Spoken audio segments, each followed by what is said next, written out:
এই যে রিকশাওয়ালা ভাই, দ্রব্যমূল্যের দাম যে হারে বৃদ্ধি পাচ্ছে, আপনি কি ঠিকঠাক ভাবে 3 বেলা খেতে পারছেন? খাইতে পারি না মানে? রিক্সা চালায় আইফোন কিনা লাইছি, ডেইলি আমার ইনকাম 1500 থেকে 2000 টাকা। আমি তো গরু আর মুরগি ছাড়া ভাতই খাই না। আর জিনিসপত্রের দাম বাড়লে কি ইনকামও তো বাড়ছে। কিভাবে? কিভাবে আবার কি, আগে রাস্তার এই মাথার থেকে ওই মাথায় গেলে 20 টাকা লইতাম, এখন লই 40 টাকা। ইনকামও বাড়ছে, জিনিসপত্রের দামও বাড়ছে। আগে তো পান্তা ভাতও জুটতো না, এখন তো গরু ছাড়া ভাতই খাই না। ওই বেটা, তুই কি নেশা করছস? নেশা করে এইসব কথা কইতাছস? আমি 20,000 টাকা চাকরি কইরা না পারি খাইতে, না পারি ঘর ভাড়া দিতে, জিনিসপত্রের খালি দাম আর দাম। হালার ঘরে হালা, তুমি চাকরি করতে যে কাম করো 7 ঘন্টা, তোমার কি বেতন দিব 2 লাখ? যোগ্যতা নাই, আবার দোষ দাও সরকারের। তার মানে কি আপনি বলতে চাচ্ছেন সবাই জব বাদ দিয়ে রিকশা চালাবে? অবশ্যই।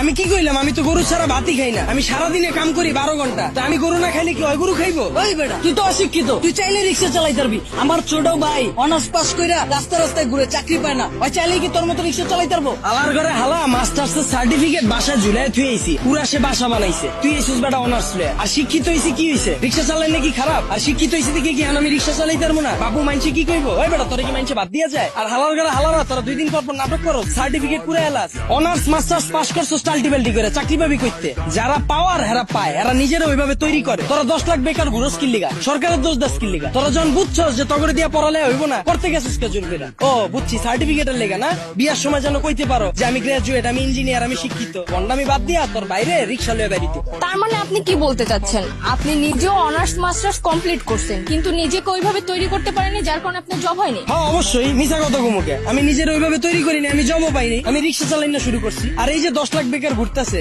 একটাও কি বুকে হাত দিয়ে কইতে পারবো নিজে সর্বোচ্চ চেষ্টা করছে? আর এই যে 10 লাখ বেকার ঘুরতেছে, একটা বুকে হাত দিয়ে কইতে পারবো নিজে করে ওইভাবে তৈরি করছে, নিজে করে সর্বোচ্চ চেষ্টাটা করছে, তাও চাকরি পায় নাই? সারা রাত খেলছে কাঠ, সারাদিন গার্লফ্রেন্ডের সময় দিছে, ওরা চাকরি পাইবো করতে? যারা পাওয়ার হেরা পায়। আর গ্রাজুয়েশন কমপ্লিট করছিস ভালো কথা, বইয়ের ব্যবসা কর, উদ্যোক্তা হ, ঝুঁকি ল, 1000 মানুষের লেগে রাস্তা খোল, এসব বন্ডামি বাদ দে। কিন্তু বাংলাদেশের মতো এরকম গরিব দেশে দ্রব্যমূল্যের দাম বাড়াটা কি স্বাভাবিক? ভাই খারাপ। এই দেশ গরিব দেশ কেটা কইছে আপনাদের? এই দেশে 150,000 কোটি টাকার সিগারেটই বিক্রি হয়। বিশ্বের ভিতরে 5 নাম্বার বিড়িখোর বাংলাদেশ। এই দেশে মানুষ 20 কোটি, স্মার্টফোন চালায় 23 কোটি, বাইক চলে 30 লাখ, প্রাইভেট কার চলে 50 লাখ। এই দেশ আবার গরিব হয় কেমনে? ওই বেটা, যারা গরিব ওরা গরিবই আছে, আর যারা বড় লোক ওরা বড় লোকই হইতাছে। এমনি দেশ চললে সবাই তো না খেয়ে মরবো। হালার ঘরে হালা, 1974 সালের পর থেকে এখন পর্যন্ত কেউ না খায় মরছে? তুই তো নিজের বুকে হাত দিয়ে কইতে পারবি এখন পর্যন্ত কোনো একবেলা না খায় রইছস? হালার ঘরে হালা, 3 বেলা তো ভাত খাসি, লগে আবার বিকালের নাস্তাও মারা। আর যে কস জিনিসপত্রের খালি দাম বাড়তাছে, খামু কেমনে? জিনিসপত্রের দাম বাড়লে খাস কে, কিনস কে? বুঝে আমারে? তাহলে কি আপনি বলতে চাচ্ছেন সাধারণ মানুষ না খেয়ে থাকবে? এনে আপনি আবার সাধারণ মানুষ কই পেলেন? এনে তো সবাই অসাধারণ। আমরা সবাই বাংলাদেশি, আমরা সবাই এক। একটা জিনিসের যদি দাম বাড়ে, আমরা যদি এটা খাওয়া বা ব্যবহার করা বন্ধ করে দিই, দেখি ব্যবসায়ীরা কার কাছে বেচে।